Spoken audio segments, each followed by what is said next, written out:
All right, looks like everyone's presentations are done. Williams said, trying to move the discussion forward. Excuse me, I haven't yet. So, this is something I found out recently. Williams interrupts me to start his speech. It seems we have someone in this department who not only dropped out of high school but is also a part-timer. Meetings should be enough with just the employees. Absolutely. Smith, Williams's yes man, of course, agrees with him. I'm leaving. After leaving the meeting room, I went to the computer to shut it down.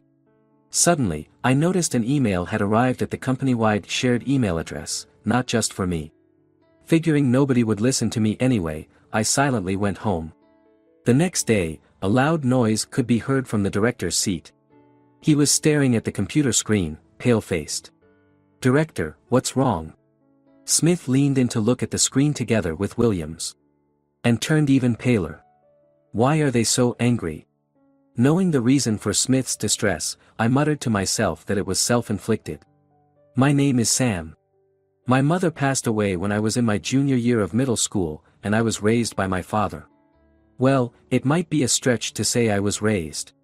After my mother was gone, my father changed. He drowned himself in alcohol, and though he went to work, he poured even the living expenses into gambling on horse races. Because of that, I had no time to indulge in my sorrow and had to start working part-time as soon as I entered high school. Every month, with the bills that couldn't be paid from my father's account from the electric and gas companies in hand, I headed to the convenience store. I endured because I hated the idea of being alone, but by my sophomore year of high school, I hit my limit and dropped out. I ended up working and living at an inn far away. Thank you for everything. On the day I left home, my father spoke without taking his eyes off the TV. Take care then. That was our last conversation. At the time, since I wasn't of legal adult age at 18, I needed my father's permission to work. And I couldn't hide where I was working. Yet, my father never once came to see me. I just kept working to survive, and before I knew it, I turned 42. My years of hard work were recognized, and I was ordered to transfer to the headquarters. Considering my educational background, I was happy to be recognized by the company, thinking I would work on site until retirement. Listen, the future of our employees depends on our work, don't let us down, okay? On my first day after the transfer, Director Williams, dressed in an expensive suit, said this in a strong tone. There was a reason for this. Our inn was located in one of the country's leading tourist spots. Known to everyone in the county so much so that they could sing the commercial jingle. At its peak, we had 5 branches within the county. But that's a story of the past. Due to financial difficulties and aging. Only the place where I had worked for many years and the original site of operation remained. I had been prepared to lose my job at any time, but now I started to see hope. With the spread of social media, the tourist spot where our inn is located started to pick up attention again. Whether we become winners or hand over this prime location to the hotel chains that are entering the market one after another depends on the efforts of the sales department I was transferred to. For Williams, who switched careers from a different industry to strengthen sales capabilities. It's a battle he cannot afford to lose. I thought it was only natural to be told harsh things. I'll do my best. I declared with full spirit, and Williams sneered at me. Didn't you hear what I said? I'm sorry, I thought I was listening properly. I reflexively apologized out of habit developed from years of customer service, but I couldn't understand at all what bothered him. There was someone smirking at me. In this department, there are 2 types of people, those who are expected to do well and those who have nowhere else to go and are shoved here. You're the latter. That's the manager, Smith. Despite being 35 years old, 7 years younger than me, he was called to the headquarters much earlier than me and had been transferred around within the headquarters. It's not that I'm jealous, but I can't accept that this guy is my boss. Maybe it's because he's from a prestigious university and smart. But he's incredibly arrogant, and as a rookie, he caused numerous troubles, and I, who was the front leader at the time, was forced to go through quite a hardship. When I found out Smith had been transferred to the sales department a month before me, my heart sank. Smith's right. With your high school dropout background, there's only so much you can do, don't even think about achieving results. As if I didn't exist from the start, Williams said, "I'm thirsty." Smith happily ran to the coffee maker. Apparently, Smith was Williams's yes man. I deeply regretted being happy about my transfer to headquarters, thinking it would have been better to stay on site forever. Contact all of the companies on this list, by today. Williams only entrusted me with tasks even a new grad could handle. There are over 1,000 companies, you want all of these sent out today.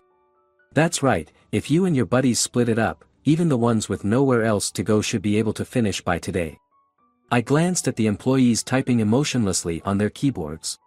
Employees tired from customer service thinking only of leaving at regular hours. A woman who was removed from customer service as soon as she had a baby. All of my coworkers had virtually zero motivation for work, each for their own reasons. Incidentally, Brown, a new grad from the same university as Smith, was supposedly given high expectations. He seemed to have joined wanting to do customer service, but showed no enthusiasm for work. "I think it's okay to quit any time, so I don't care what I'm told," he said. Only Williams and Smith were brimming with motivation, and everything was decided by their discussion. I initially just wanted to work and live in to survive, with no particular attachment to this job.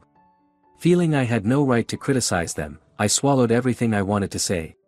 Then, about a month after my transfer, Williams, looking frustrated, told us, "For our 50th anniversary, we've decided to create a plan limited to one group per day."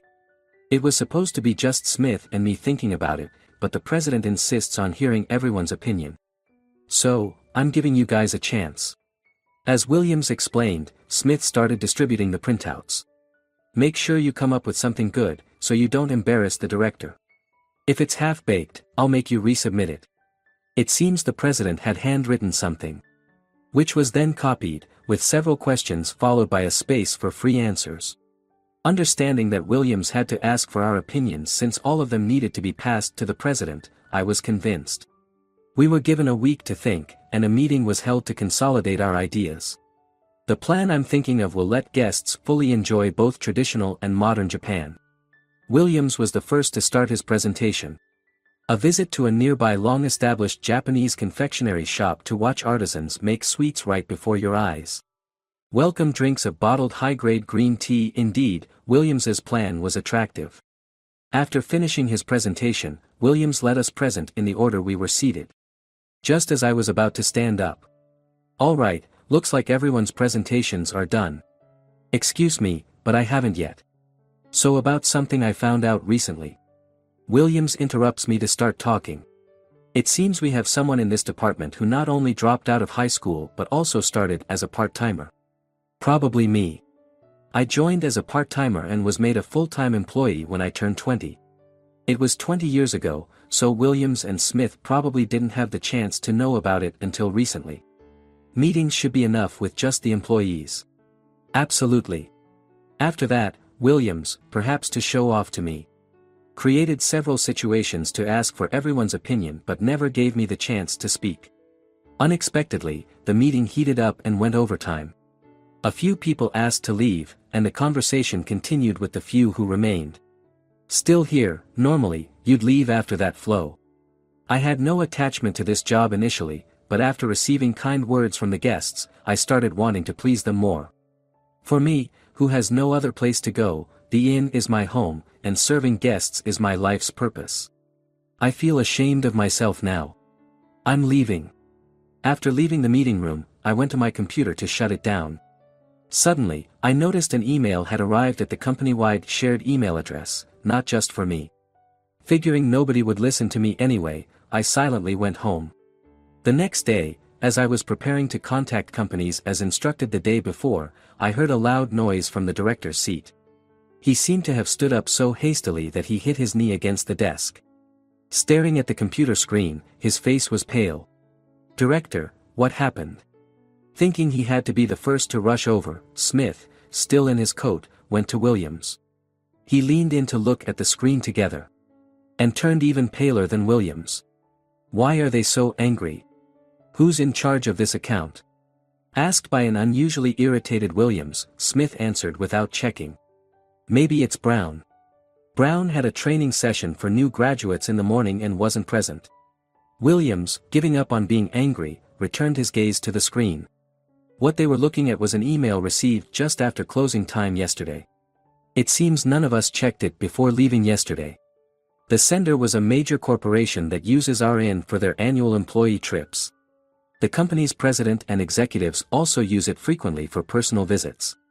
The president of that company personally stated that they would no longer use our services, both professionally and personally. Well, there are plenty of companies that cancel their employee trips or stop using services. Because they're not doing well financially, right? Let's not worry and move on. Smith was wiping the unstoppable sweat on his forehead with a handkerchief. Knowing the reason why Smith was so shaken, I quietly watched their exchange. Do you have any idea how much that company was spending here? For lodging, we can just get replacement guests. But we're going to lose out on banquet dining, the commission for souvenirs we arrange, rental car fees, and more.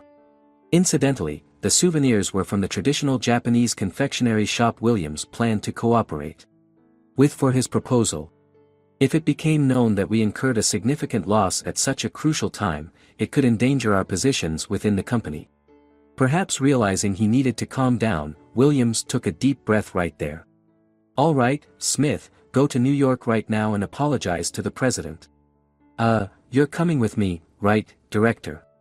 I have urgent work to do. I'm entrusting you with this because I trust you, don't let me down. Smith, believing Williams truly felt that way, accepted with a resolved expression, saying, yes. Knowing Williams, if Smith's apology doesn't change the client's mind, he's probably planning to pin all the blame on him. Well, since the root cause is Smith's doing, it's what you'd call karma. About 3 hours later, Brown, who had just returned from training and was on a call, kept saying, I'm terribly sorry, over and over. Everyone glanced around, wondering what was going on. After hanging up, he lethargically relayed the message to Williams. It seems Smith arrived at the client's company and made things worse, enraging the president. The president is asking us to bring Smith's superior right now. Considering Brown took this call right after returning from training, his lack of enthusiasm is understandable. What is that guy doing? Can't be helped, Sam, you're coming too. If Smith's sacrifice fails, I'm next in line. Ideally, I'd refuse at all costs, but this situation also holds some merit for me. If you're okay with me, I'd like to come along. Quietly following Williams, we took the bullet train to New York. When we announced ourselves at the reception, the situation seemed serious, and a receptionist escorted us to the president's office. From the gap in the door, we could hear yelling, and both Williams and I were dismayed. Excuse us, I'm Williams, Smith's supervisor. It seems my subordinate has caused you inconvenience, and for that, I deeply apologize. Williams, having worked in major companies, apparently has the common sense to apologize first in such situations. Though it seems he lacks customer service common sense. I sighed as I looked at Smith, trembling in a corner like a small dog. What kind of training are you giving your subordinates? The client's president was glaring at Williams with a face red with anger. Even Williams stepped back under the sharpness of that gaze. Embarrassingly, I only transferred to this company about 2 years ago. I had just moved Smith to our department and wasn't fully aware of his background. I should have recognized the issues with him sooner. That's right, I should have noticed sooner too. Anyone with common sense wouldn't present the disadvantages of not staying at our inn after coming to apologize. Williams was frozen with his mouth half open. Thinking maybe, I picked up the documents that had fallen on the floor. Smith seemed to have hastily prepared the document on the bullet train, with the disadvantages listed in bullet points. Disadvantage number 1, if you change the location for the employee trip.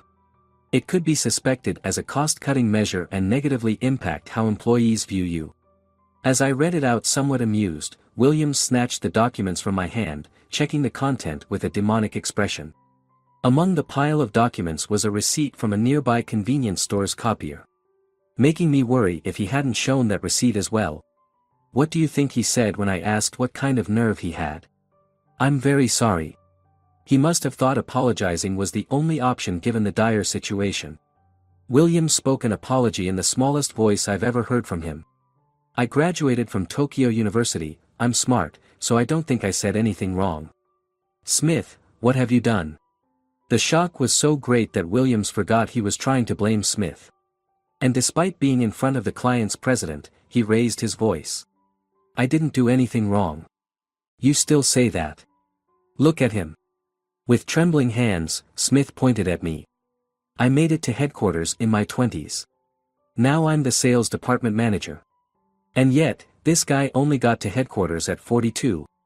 Everything I've done so far was right, that's the proof, so why are we getting our contract cut off?" After saying what he wanted, Smith just collapsed to the floor. "Isn't it obvious, you're the one with nowhere else to go, shoved there." He probably didn't expect to be told off by me, whom he looked down upon. Smith tried to grab me, and Williams hurried to stop him. The president said Smith is a quick thinker and to take good care of him. There's no way he was shoved off to us, don't increase our problems with the client's company any further. Quick thinker, wasn't it only quick at thinking that was mentioned? I don't remember it that well. I recalled all the trouble Smith caused when he was a new recruit. When Smith was on the front lines, due to arrogance, he absolutely refused to apologize to customers.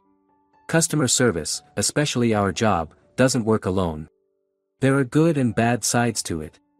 Whether it's insufficient explanation by the front staff or innkeepers, or failures in room cleaning by the cleaning company. There are times when you have to apologize to customers even if it's not your fault, depending on the situation you're in.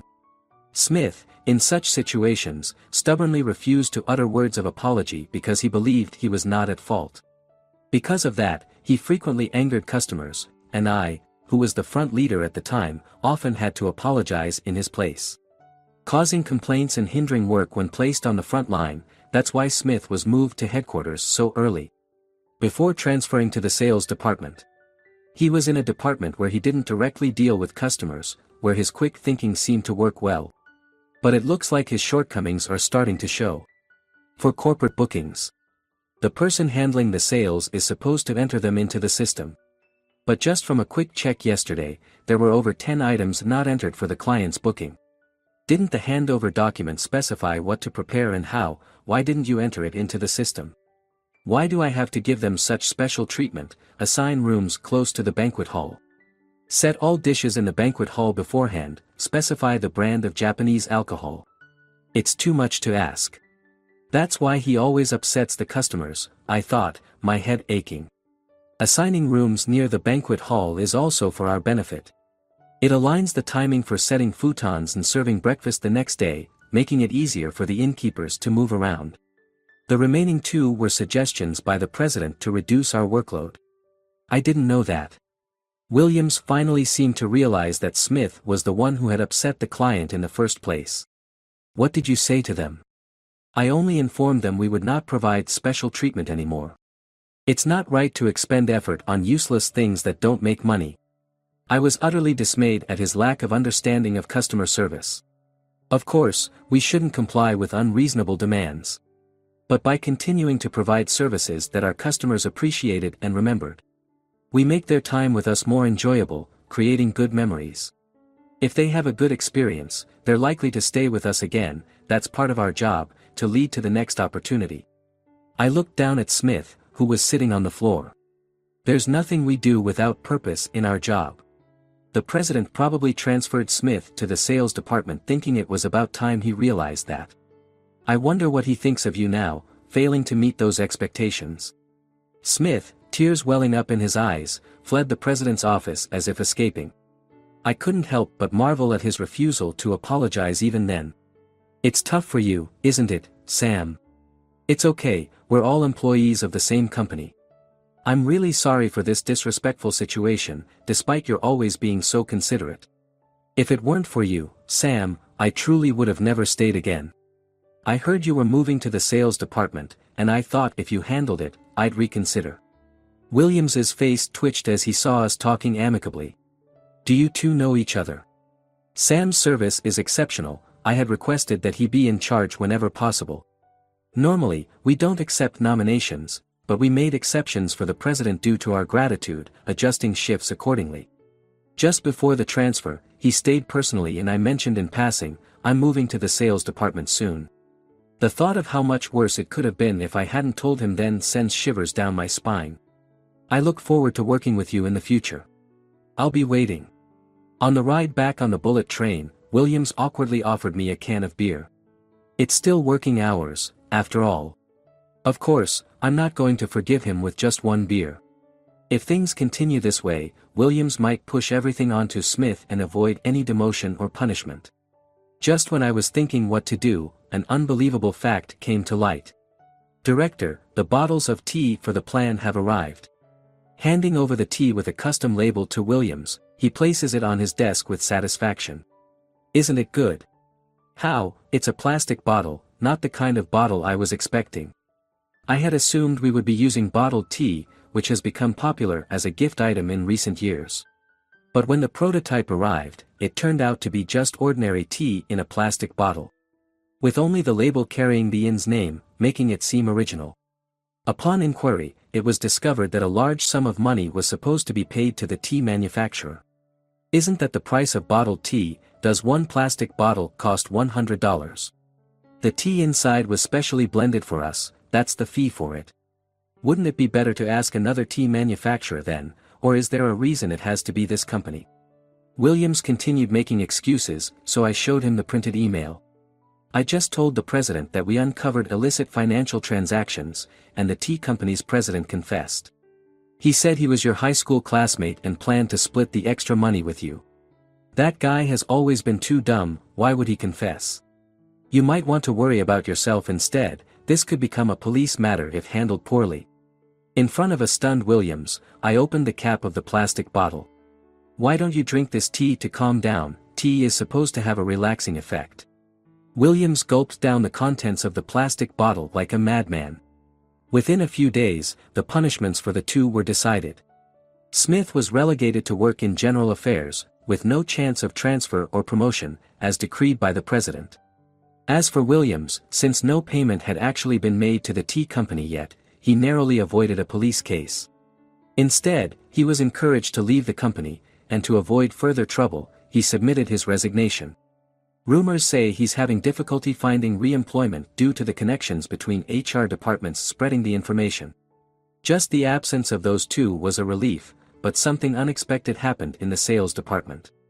Everyone became motivated and united to redevelop the plan for the 50th anniversary. The plan that was ultimately adopted was the one I had proposed. We got cooperation from the Tourist Information Center, including a dedicated guide. The plan changes with the number of guests, truly making it a special plan worthy of the 50th anniversary. Hey, is your family coming to stay? I had already reserved this special plan for my family. Brown noticed it quickly by looking at the reservation list. Yeah, I thought I'd invite my dad over. Being filial, that's typical of you, maybe I should have my dad stay over too. I didn't have the courage to face my father just as myself. But here, as I've been praised by the president, I can be confident in myself. I thought the 50th anniversary plan was a perfect opportunity to reunite with my father. Hoping for days when I can laugh with my father again, just like when I was a kid.